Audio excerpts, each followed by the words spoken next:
Hey there, welcome to another episode of FAFSA Friday. Today's question, how important are your standardized test scores compared to GPA? I think this one is going to surprise and maybe offend some people watching this.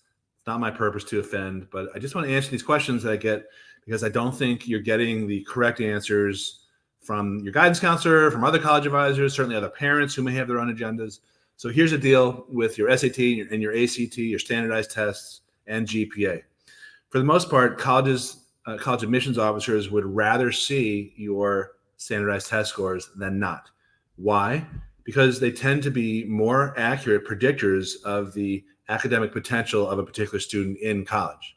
Now, you might be thinking, wait a minute, my son or my daughter has a very high GPA, but she's a pretty low SAT. She's just not a good test taker. That's a very common thing, and I'm not doing this to cast aspersions at your son or your daughter, but the reason that's so common is because high GPAs are now very common in the across the whole United States, from coast to coast. There's rampant grade inflation. The average grade is something like a 92 or 93, and there aren't any kids with C averages anymore. So admissions officers recognize this, and they also recognize this problem, which is trying to figure out the academic potential of a high school student if they were admitted to that college. So the standardized tests have been proven by the elite schools. Most of the Ivies are no longer test optional. Same thing with MIT and Georgetown and a bunch of other state universities like in Georgia and Florida and so forth. They would rather see the standardized test scores because they actually are predictive. So if you're applying to one of the 75% of the colleges that is still test optional, depending on when you're watching this, my rule of thumb is you don't want to submit a score that's going to potentially give the admissions officer a reason to deny you. So here's what I mean. If your SAT or ACT is in the middle 50%, the median or higher, then yeah, I would submit it.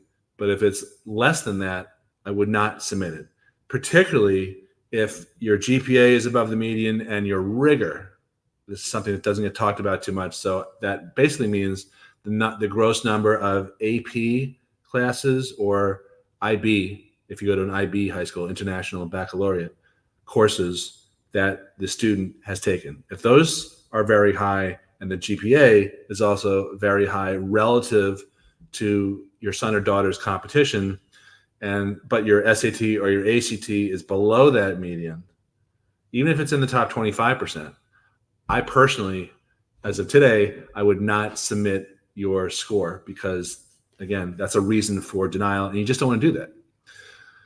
So I hope you found this helpful. If you like tips like this that are coming from me that you're not getting anywhere else, I really recommend that you subscribe to these videos. We release them every Friday.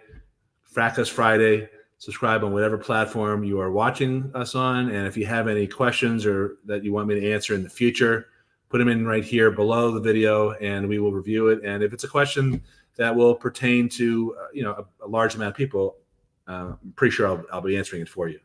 Thanks for watching. Have a great day.